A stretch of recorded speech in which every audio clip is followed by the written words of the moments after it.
Welcome to P news. ముందుగా headlines చూద్దాం.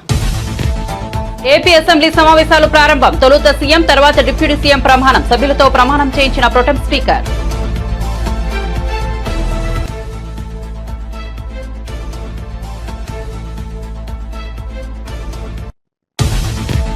కాంగ్రెస్ కండువా కప్పుకున్న పోచారం శ్రీనివాసరెడ్డి. బీఆర్ఎస్ కు షాక్ ఇచ్చిన పోచారం. ఇంటి ముందు నేతల ఆందోళన. రైతుల కష్టాలు తీరాలని కాంగ్రెస్ లో చేరుతున్నట్లు పోచారం ప్రకటన.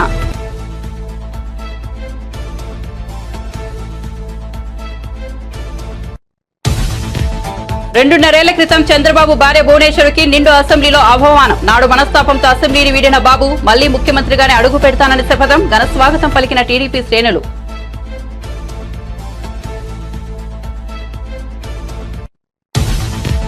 రుణమాఫీ, రైతు భరోసాపై సీఎం రేవంత్ రెడ్డి కీలక ప్రకటన. రాహుల్ గాంధీ రుణమాఫీపై మాట ఇచ్చారని గుర్తు చేసిన ముఖ్యమంత్రి కటాఫ్ తేదీ డిసెంబర్ 12, 2018 నుంచి డిసెంబర్ 9, 2023గా నిర్ణయించినట్లు వెల్లడి.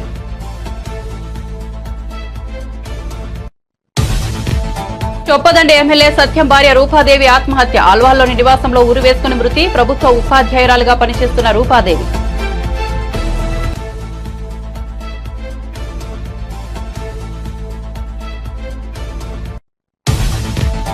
ఏపీ నూతన డీజీపీగా బాధ్యతలు స్వీకరించిన ద్వారకా తిరుమలరావు. మంగళగిరిలోని పోలీస్ హెడ్ క్వార్టర్స్ లో సంతకం చేసి ఛార్జ్ తీసుకున్న వైనం.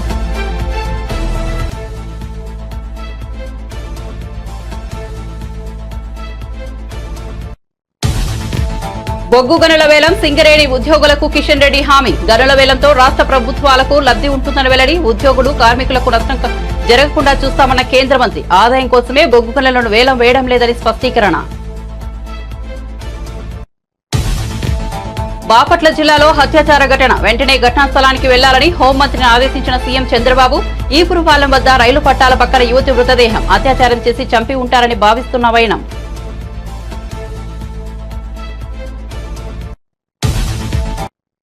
ఇక వార్త వివరాల్లోకి వెళ్తే ఆంధ్రప్రదేశ్ అసెంబ్లీ సమావేశాలు శుక్రవారం ఉదయం ప్రారంభమయ్యాయి. తొలుత కొత్త సభ్యులతో ప్రొటెం స్పీకర్ గోరంట్ల బుచ్చయ్య చౌదరి సభ్యులతో ప్రమాణ స్వీకారం చేయించారు. ముందుగా టీడీపీ అధినేత సీఎం చంద్రబాబు నాయుడుతో ప్రొటెం స్పీకర్ ప్రమాణ స్వీకారం చేయించారు. అసెంబ్లీకి ప్రణమిల్లి సభలోకి అడుగుపెట్టిన చంద్రబాబు గోరంట్ల బుచ్చయ్య చౌదరి సమక్షంలో శాసన సభ్యుడిగా ప్రమాణం చేశారు. అనంతరం deputy CM, Janasena chief Pawan Kalyan ఎమ్మెల్యేగా ప్రమాణం చేశారు.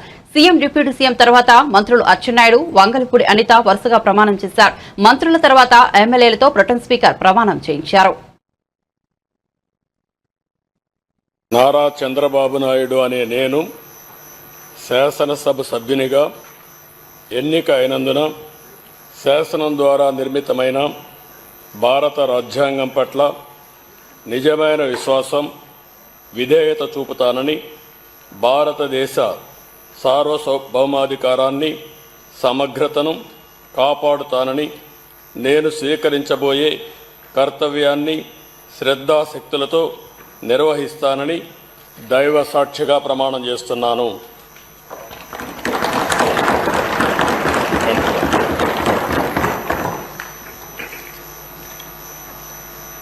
ఆంధ్రప్రదేశ్ శాసనసభ సభ్యుడైన నారా చంద్రబాబు నాయుడు అనే నేను సభ నియమాలకు కట్టుబడి ఉంటానని, వాటిని అనుసరిస్తానని, సభా మర్యాదలను పాటిస్తానని, సాంప్రదాయాలను గౌరవిస్తానని దైవ సాక్షిగా ప్రమాణం చేస్తున్నాను. రాజ్యాంగం కొణిదెల పవన్ కళ్యాణ్ అనే నేను శాసనసభ సభ్యుడిగా ఎన్నికైనందున శాసనం ద్వారా నిర్మితమైన భారత రాజ్యాంగం పట్ల నిజమైన విశ్వాసం, విధేయత చూపుతానని, భారతదేశ సార్వభౌమాధికారాన్ని, సమగ్రతను కాపాడుతానని, నేను స్వీకరించబోయే కర్తవ్యాన్ని శ్రద్ధాశక్తులతో నిర్వహిస్తానని దైవ సాక్షిగా ప్రమాణం చేస్తాను.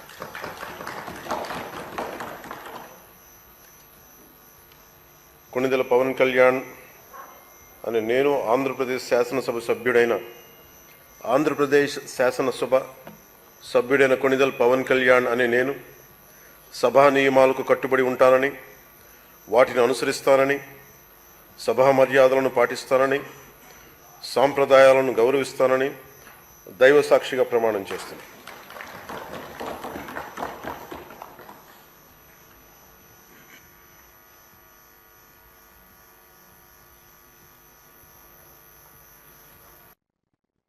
అసెంబ్లీ సమావేశాల కోసం ఏపీ ముఖ్యమంత్రి నారా చంద్రబాబు నాయుడు అసెంబ్లీకి వచ్చారు. ఈసారి ఆయన రాకకు ఎంతో ప్రాధాన్యం ఏర్పడింది. 2.5 ఏళ్ల క్రితం ఆయన భార్య భువనేశ్వరిని నిండు అసెంబ్లీలో అవమానించడాన్ని జీర్ణించుకోలేకపోయిన చంద్రబాబు తీవ్ర మనస్తాపంతో అసెంబ్లీని వీడారు. ఇలాంటి కౌరవ సభలో తానుండలేనని, మళ్లీ ముఖ్యమంత్రిగానే సభలో అడుగు పెడతానని 19 నవంబర్ 2021న ప్రతినబూనారు. అనుకున్నట్లే ఇటీవల ఎన్నికల్లో అపూర్వ విజయం సాధించి మళ్లీ అసెంబ్లీలో అడుగుపెట్టి తన భీషణ ప్రతిజ్ఞను నెరవేర్చుకున్నారు. తొలుత అసెంబ్లీ మెట్ల వద్ద ప్రణమిల్లి నమస్కరించి లోపలికి అడుగుపెట్టారు. అనంతరం శాసనసభ కార్యాలయంలో పండితులు ఆయనకు వేద ఆశీర్వచనం చేశారు. అంతకుముందు చంద్రబాబుకు ఘన స్వాగతం లభించింది. గౌరవ సభకు స్వాగతం అంటూ టీడీపీ శ్రేణులు పెద్ద ఎత్తున నినదించాయి. నేను స్టేట్మెంట్ ఇవ్వాలంటే కూడా మీరు ఇవ్వలేకుండా చేశారు కాబట్టి బాధ లేదు. మళ్ళీ చెప్తున్నా, ముఖ్యమంత్రి ఈ హౌస్ కు వస్తాను తప్ప అదర్వైజ్ నాకు ఈ రాజకీయాలు అవసరం లేదు. ఇది ఇది గౌరవ సభ కాదు. ఇలాంటి గౌరవ సభలో నేను ఉన్నానని మరొకసారి విజ్ఞప్తి చేస్తూ మీకు నమస్కారం. ప్రజలందరికీ విజ్ఞప్తి చేస్తున్నా, నా అవమానం మీరందరూ అర్థం చేసుకుని నిండు మనసుతో ఆశీర్వదించమని కోరుతూ అందరికీ నమస్కారం. మీకు ఈ రోజే పత్రం స్టార్ట్ అయింది. మీకు పత్రం స్టార్ట్ అయింది. పత్రం స్టార్ట్ అయింది. మీకు పత్రం స్టార్ట్ అయింది. మళ్ళీ గవర్నమెంట్ లో వస్తాం.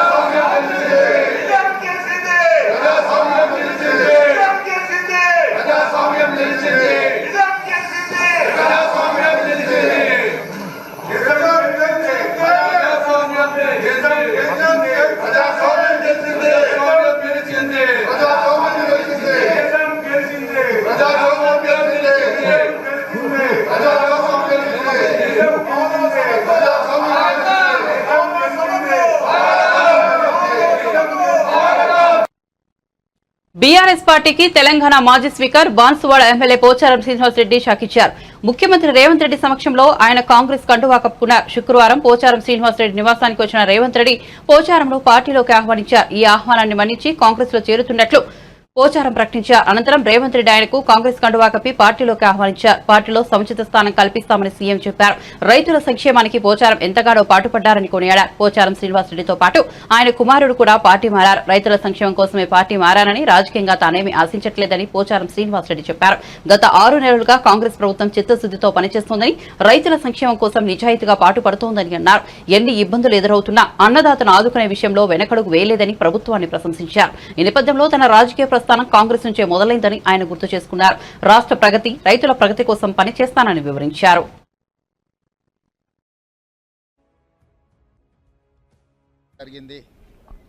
వారు మా ప్రభుత్వం తీసుకుంటున్న రైతు మేలు జరిగే నిర్ణయాలను వారు ఇంకా ప్రోత్సహించడానికి ఈరోజు మంత్రివర్గంలో రైతు రుణమాఫీ విషయంలో జరగబోతున్న నిర్ణయాలను దృష్టిలో పెట్టుకొని మాతో చేరి ఈ ప్రభుత్వంలో భాగస్వాములై రైతులకు మేలు జరగాలని ఒక నిర్ణయానికి వచ్చి వారు ఈరోజు మాకు సంపూర్ణంగా సహకరిస్తూ మాతో చేరడం జరిగింది. ఈ విషయాలన్నిటిని దృష్టిలో పెట్టుకొని రేపు భవిష్యత్తులో ఒక పక్కన సీనియర్ నాయకులందరితో పాటు సమానంగా పోచారం శ్రీనివాసరెడ్డి గారికి సముచితమైన గౌరవం, మర్యాద, వారిచ్చే సూచనలు, సలహాలు ఈ ప్రభుత్వం పాటిస్తుంది. రైతుల పక్షాన ఈరోజు మేము చేయబోయే కార్యక్రమాలలో వారు అత్యంత క్రియాశీలక పాత్ర పోషించి రైతుల సంక్షేమం కోసం, బాన్సువాడ శాసనసభ నియోజకవర్గ అభివృద్ధి కోసం మొదటి నుంచి వారికి అండగా నిలబడ్డ నిజామాబాద్ జిల్లాలో అసంపూర్తిగా ఉన్న సాగునీటి ప్రాజెక్టులు కానీ, అభివృద్ధి కార్యక్రమాలను కానీ పూర్తి చేయడానికి వారు ముందుకు వచ్చి రాష్ట్రము ఈరోజు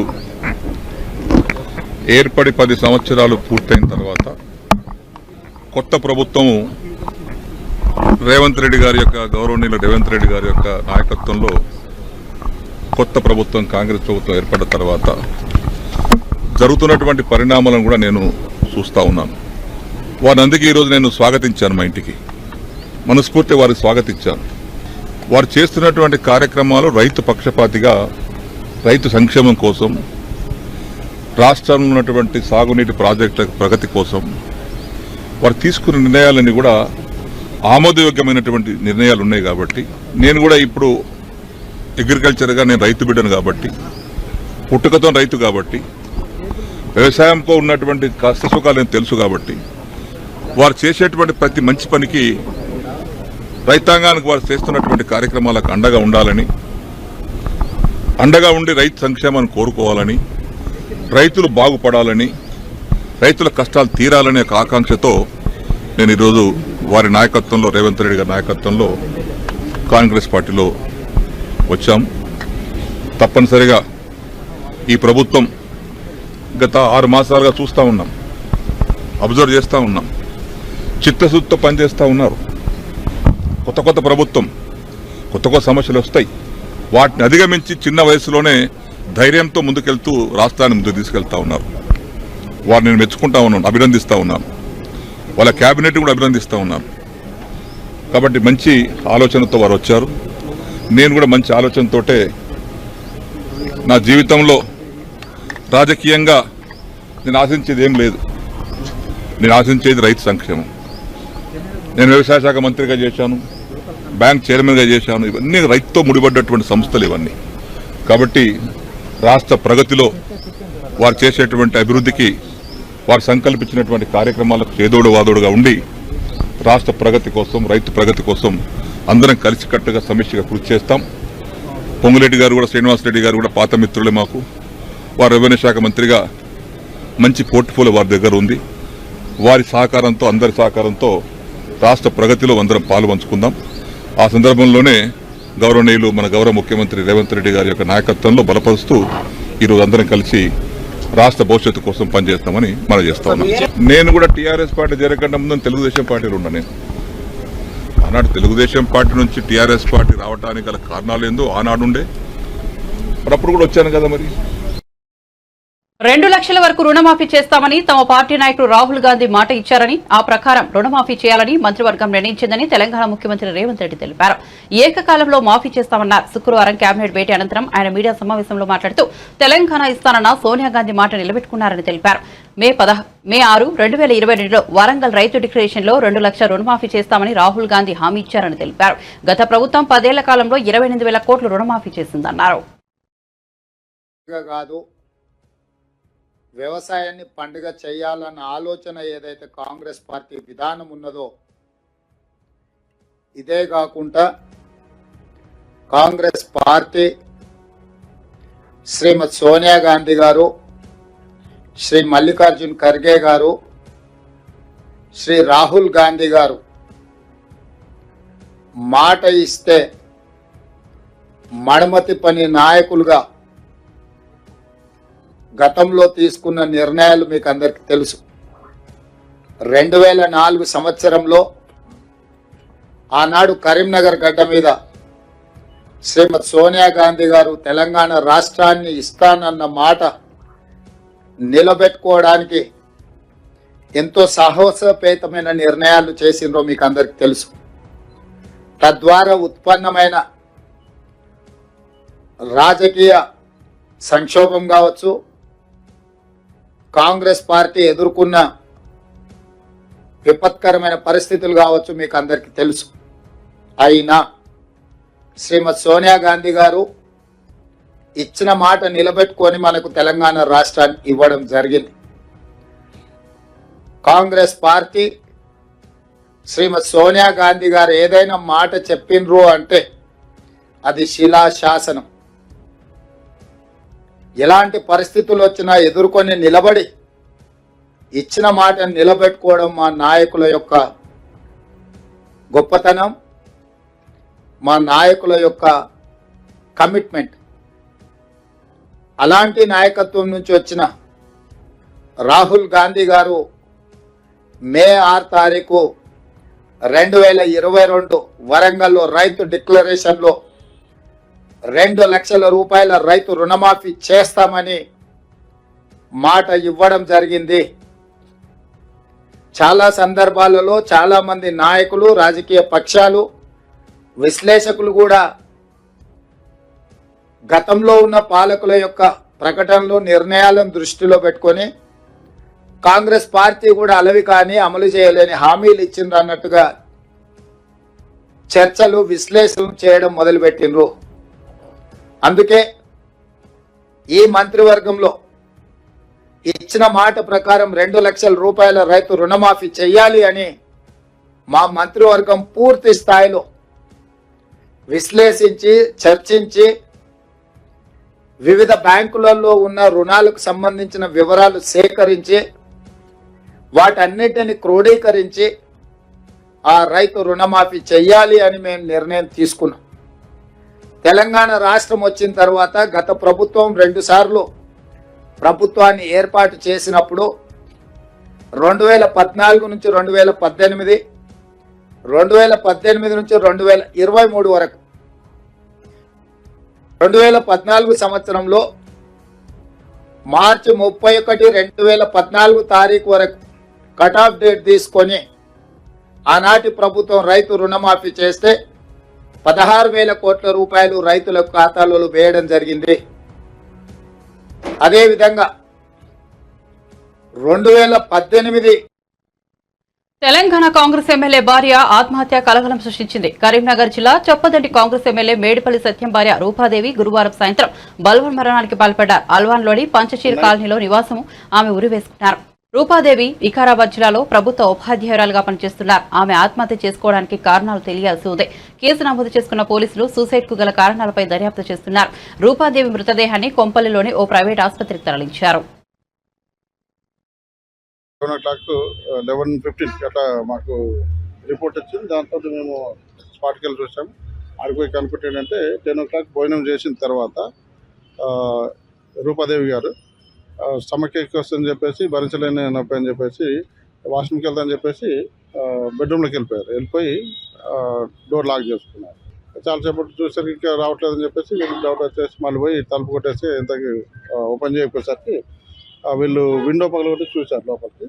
అప్పటికి ఆమె చీరతోటి హ్యాంగ్ చేసుకుంటుంది, ఫ్యాన్కి పెట్టేసుకొని. వీళ్ళు పక్క వాళ్ళతోటి సపోర్ట్ తోటి డోర్ పగలగొట్టి లోపలికి ఆయన చీరను అది కట్ చేసుకొని రెండు హాస్పిటల్ తీసుకుని వచ్చేసి డాక్టర్ చెక్ చేసి బ్లడ్ డేటా అని చెప్తారు. మాకు తెలిసిన దీని ప్రకారం ప్లస్ వాళ్ళ ఇచ్చిన మదర్ కంప్లైంట్ ఇచ్చారు. దీంట్లో మదరు కూడా అక్కడే ఉన్నారు, వాళ్ళ పిల్లలు ఉన్నారు, ఇంట్లోనే ఉన్నారు. డిన్నర్ చేసిన తర్వాత జరిగింది. తర్వాత అంతకుముందే వాళ్ళ భర్తతో మాట్లాడుతుంది, ఇది ఈ విషయమే పెయిన్ వస్తుందని చెప్పేసి. అది సఫరింగ్ ఫ్రమ్ 3 years ఇల్హెల్తీగా ఉన్నారు. వేరే డాక్టర్ చూపించినా కూడా అది సెట్ కాలేదు. అది హోమియో వైద్యం కూడా వాడుతున్నారు. కానీ వాళ్ళ మదర్తో చాలాసార్లు అన్నారు, ఈ ఎంత జీవితాంతం ఇదే బాధలు అనుభవించాలా అని చెప్పేసి ఆవిడ కొద్దిగా డిప్రెషన్లో ఉన్నారు. దాంతో జరిగిందని చెప్పేసి ఇక్కడ మిగతా మనకు ఎలాంటి డౌట్లు దాంట్లో అయితే ఏమి లేదు. ఫోన్ తీసుకున్న ఫోన్లో కూడా ఎటువంటి కాల్స్ కానీ మెసేజ్ కానీ ఏం లేవు అని సీజ్ చేసుకున్నాం. అన్ని సెర్చ్ చేసాం, ఎటువంటి సూసైడ్ నోట్ కానీ ఇవి కానీ ఏమీ లేవు. వీడియో కాల్ చేయలేదు, ఫోన్లో మాట్లాడారు. ఫోన్లోనే మాట్లాడారు. ఇదే బాధపరచలేక అని చెప్పేసి ఆయన అప్పటికే నేను వస్తున్నా అని చెప్పేసి చెప్పారు, ఫోన్ చేశారు. సీనియర్ ఐపీఎస్ అధికారి ద్వారకా తిరుమలరావు ఏపీ నూతన డీజీపీగా బాధ్యతలు స్వీకరించారు. మంగళగిరిలోని పోలీస్ హెడ్ క్వార్టర్స్ కు విచ్చేసిన ద్వారకా తిరుమలరావుకు పోలీసులు గౌరవ వందనం సమర్పించారు. అనంతరం ఆయన తన ఛాంబర్లో సంతకం చేసి డీజీపీగా బాధ్యతలు చేపట్టారు. ఆయనకు శంఖప్రతా బాక్షి, వినీత్ బ్రిజ్లాల్, రాజకుమారి తదితర సీనియర్ ఐపీఎస్ అధికారులు శుభాకాంక్షలు తెలిపారు. ద్వారకా తిరుమలరావు 2021 నుంచి ఇప్పటి వరకు ఆర్టీసీ ఎంటీగా ఉన్నారు. ఆయన ఉమ్మడి ఆంధ్రప్రదేశ్ క్యాడర్ కు చెందిన 1989 బ్యాచ్ ఐపీఎస్ అధికారి. కర్నూలు జిల్లా ఏఎస్పీగా ఆయన ప్రస్థానం మొదలైంది. జిల్లా స్థాయిలోనూ railway, CID, CBI, SBI, octopus counter, intelligence తదితర విభాగాల్లోనూ కీలక బాధ్యతలు నిర్వర్తించారు. సీనియారిటీ ప్రకారం ద్వారకా తిరుమలరావు మొదటి స్థానంలో ఉండటంతో ఆయనను ఏపీ డీజీపీ పదవి వరించింది.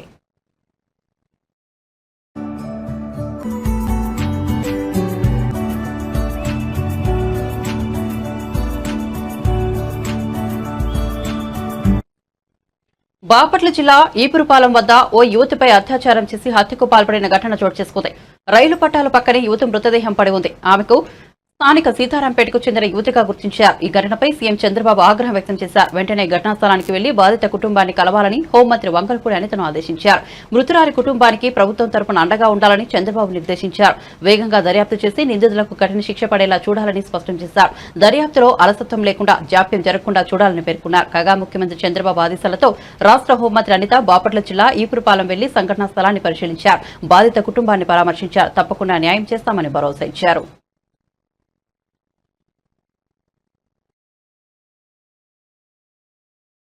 ప్రాణాలు కోల్పోతున్నా ప్రాణాలు తీసిన విధానం కూడా ఎంత బ్రూటల్ గా తయారైందంటే దీన్ని ఎక్కడ మనం అరికట్టాలన్న సంగతి ఆలోచించుకుంటే నిజంగా ఒక్కొక్కసారి భయం వేస్తుంది కూడా. ఎందుకంటే నేను ఏం చెప్తున్నానంటే లాస్ట్ 5 ఇయర్స్ గవర్నమెంట్లోని కూడా విచ్చలవిడతనం గంజాయి విచ్చలవిడతనం విపరీతంగా పెరిగిపోయింది. చాలా మంది అమ్మాయిలు ఇదే రకంగా హత్యలు చేశారు, మానభంగాలు చేశారు, అత్యాచారాలు చేశారు, అన్నీ జరిగినాయి. ఇప్పుడు మళ్ళా అదే విధంగా ఈరోజు చీరాల మండలంలో ఇక్కడ కూడా మనకి ఆ సంఘటన జరగడం అనేది నిజంగా చాలా దురదృష్టకరం. ఆ అమ్మాయి వాళ్ళ పేరెంట్స్ దగ్గరికి కూడా మేము వెళ్తే ఆ అమ్మాయి వాళ్ళ పేరెంట్స్ కూడా చెప్పడం ఏంటంటే మా అమ్మాయి ఇప్పుడు కూడా అక్కడికి ఎవరికి అనుమానాలు నాకు తెలిసిన వెంటనే చంద్రబాబు నాయుడు గారు మన సీఎం గారికి తెలిసిన వెంటనే సీఎం గారు నాకు ఇన్స్ట్రక్షన్ ఇవ్వడం, మేము వెంటనే సిపి గారితో ఎస్పీ గారితో మళ్ళీ కలెక్టర్ గారితో కూడా ఈ విషయం గురించి క్లియర్ కట్గా ఇన్ఫర్మేషన్ తీసుకోవడం, అక్కడ నుంచి నేను వచ్చేలోపే మొత్తం ఇన్ఫర్మేషన్ తీసుకోవడం జరిగింది. అయితే ఇప్పుడే అమ్మాయి బాడీని కూడా మేము చూడడం జరిగింది.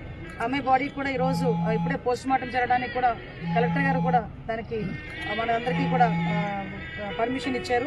దీనికి ఇమీడియట్ విషయంలో స్పందించాలి అని కదిలితే యాజ్ ఎర్లీ యాజ్ పాసిబుల్ దాని రిజల్ట్ కనుక వస్తుంది. ఈరోజు చంద్రబాబు నాయుడు గారు ఈ విషయం మీద స్పందించి ఇమీడియట్ గా డీసీపీ గారిగా హత్యకు గురవడం నిజంగా ఆ కుటుంబానికి తీరని లోటు. ఆ కుటుంబానికి మేమేదో డబ్బులు ఇచ్చి ఆ అమ్మాయి సిచ్యువేషన్ మేము కొనడం అనేది కాదు. డెఫినెట్ గా గవర్నమెంట్ పరంగా అమ్మాయికి ఎక్స్గ్రేషియా ఇవ్వాలి. కాబట్టి బొగ్గు గనుల వేలంపై కాంగ్రెస్ బీఆర్ఎస్ నేతల విమర్శల నేపథ్యంలో కేంద్ర మంత్రి కిషన్ రెడ్డి స్పందించారు. శుక్రవారం బొగ్గు గనుల వేలాన్ని ప్రారంభించిన అనంతరం ఆయన మాట్లాడుతూ ఈ వేలంతో రాష్ట్ర ప్రభుత్వాలకు కూడా లబ్ది చేకూరుతుందన్నారు. సింగరేణి ఉద్యోగులు కార్మికులకు నష్టం జరగకుండా చూస్తామని హామీ ఇచ్చారు. సింగరేణిని మరింత అభివృద్ది చేస్తామన్నారు. సుప్రీంకోర్టు మార్గదర్శకాలను దృష్టిలో పెట్టుకుని వేలం చేపట్టినట్టు తెలిపారు. ఆదాయం కోసమే బొగ్గు గనులకే వేలం వేయడం లేదని వివరణ ఇచ్చారు. ఒడిశాలోని నైనికోల్ బ్లాక్ లో సింగరేణి లాభం పొందేలా ఉత్పత్తిని ప్రారంభిస్తున్నామన్నారు. త్వరలో ఒడిశా, తెలంగాణ ప్రభుత్వాలతో మాట్లాడతామని చెప్పారు. ఉప ముఖ్యమంత్రి మల్లుబట్టి విక్రమార్క కోరిన అంశాలపై చర్చిస్తామన్నారు. ఈరోజు అయితే కేంద్ర ప్రభుత్వం అవలంబిస్తుందో దేశమంతా కూడా అవి పిఎస్యూలు కానీ కేంద్ర ప్రభుత్వ పిఎస్యూలు కానీ తర్వాత నేను కూడా కొంత ఇంకా నేర్చుకోవాల్సింది ఉంది, తెలుసుకోవాల్సింది ఉంది, అవగాహన చేసుకోవాల్సింది. అవగాహన చేసుకున్న తర్వాత మా మంచి ఆఫీసర్స్, చాలా అనుభవం ఉన్నటువంటి ఆఫీసర్స్ ఉన్నారు. సింగరేణి విషయంలో గవర్నమెంట్ ఆఫ్ ఇండియాకి సంబంధించి మా సెక్రటరీ కానీ, మా అడిషనల్ సెక్రటరీ కానీ, మిగతా జాయింట్ సెక్రటరీస్ కానీ చాలా స్టడీ చేశారు. వాళ్ళకు పూర్తి స్థాయిలో దీనిపైన పూర్తి అవగాహన ఉన్నది. కాబట్టి ఖచ్చితంగా సింగరేణికి ఏ రకమైన ఇబ్బంది ఉండదు. దయచేసి ఎవరు కూడా రాజకీయం చేయకూడదు. మరి తప్పకుండా దీన్ని పూర్తి స్థాయిలో అన్ని రకాలుగా అందరం కలిసికట్టుగా రాజకీయాలకు అతీతంగా కలిసి పనిచేద్దామనే విషయాన్ని నేను మనవి చేస్తా ఉన్నాను. కొంతమేరకు ఆయన అడిగినటువంటి ప్రశ్నలకు నేను జవాబు చెప్పాను, ఇప్పుడు కొన్ని చెప్పాను. మళ్ళీ నేను 1-2 రోజుల్లో మరిన్ని వివరాలు, ఎందుకంటే కొంత గ్యాప్ ఇచ్చి మరిన్ని వివరాలతో వేస్తాం. కాబట్టి కార్మికులకు మాత్రం అస్యూరెన్స్ ఇస్తూ ఉన్నాం. కార్మికులు ఏ రకమైనటువంటి ఆందోళన చెందొద్దు. ఈరోజు ఎక్కడ కూడా సింగరేణి బ్లాకో, మరొక కంపెనీ బ్లాకో, మరొక కేంద్ర ప్రభుత్వ బ్లాకో ఏదైనా యాక్షన్ చేస్తే కేంద్రానికి ఏ రకమైనటువంటి రెవెన్యూ రాదు, ఆ రాష్ట్రాలకే వస్తుంది. ఏదో తీసుకుపోయి అమ్ముకుంటున్నారు, ఏదో ప్రైవేట్ వాళ్ళకి ఇస్తున్నారు అనేటువంటి తప్పుడు మాటలు దయచేసి మాట్లాడకండి. కానీ అన్ని వివరాలు నేను తర్వాత మీకు చెప్తాను.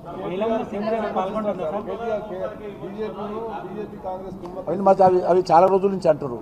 ఇప్పుడు భారతీయ జనతా పార్టీ చాలా ఈజీగా దొరుకుతుంది వాళ్ళకు. కాంగ్రెస్ వాడు అంటాడు బీజేపీ బీఆర్ఎస్ ఒకటని, బీఆర్ఎస్ వాడు అంటాడు కాంగ్రెస్ బీజేపీ ఒకటని. కాబట్టి పొంతన లేనటువంటి మాటలు, అవగాహన లేనటువంటి మాటలు, రాజకీయపరమైనటువంటి మాటలు. బులెటిన్ ముగించే ముందు హెడ్లైన్స్ మరోసారి చూద్దాం. ఏపీ అసెంబ్లీ సమావేశాలు ప్రారంభం. తొలుత సీఎం, తర్వాత డిప్యూటీ సీఎం ప్రమాణం. సభ్యులతో ప్రమాణం చేయించిన ప్రొటెం స్పీకర్.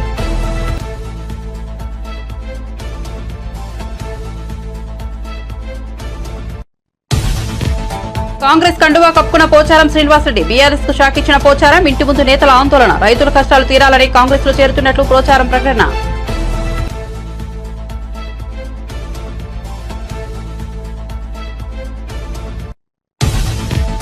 రెండేళ్ల క్రితం చంద్రబాబు భార్య భువనేశ్వరుడికి నిండు అసెంబ్లీలో అవమానం. నాడు మనస్తాపంతో అసెంబ్లీని వీడిన బాబు మళ్లీ ముఖ్యమంత్రిగానే అడుగు పెడతారని శపథం. ఘన స్వాగతం పలికిన టీడీపీ శ్రేణులు.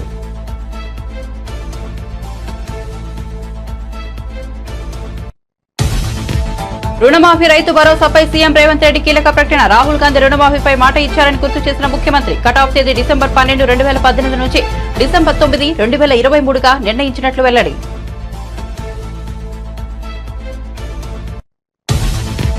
చొప్పదండి ఎమ్మెల్యే సత్యం భార్య రూపాదేవి ఆత్మహత్య. అల్వాల్లోని నివాసంలో ఉరివేసుకుని మృతి. ప్రభుత్వ ఉపాధ్యాయురాలిగా పనిచేస్తున్న రూపాదేవి.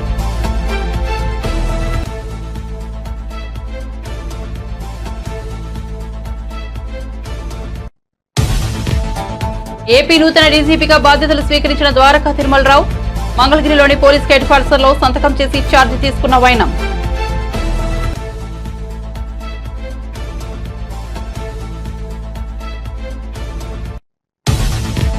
బొగ్గు గనుల వేలం సింగరేణి ఉద్యోగులకు కిషన్ రెడ్డి హామీ. గనుల వేలంతో రాష్ట్ర ప్రభుత్వాలకు లబ్ధి ఉంటుందని వెల్లడి. ఉద్యోగులు కార్మికులకు నష్టం జరగకుండా చూస్తామన్న కేంద్ర మంత్రి. ఆదాయం కోసమే బొగ్గు గనులను వేలం వేయడం లేదని స్పష్టీకరణ.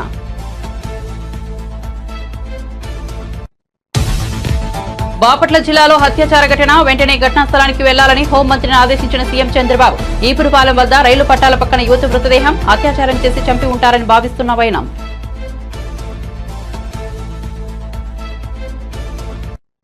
మరిన్ని అప్డేట్స్ కోసం చూస్తూనే ఉండండి పీ న్యూస్.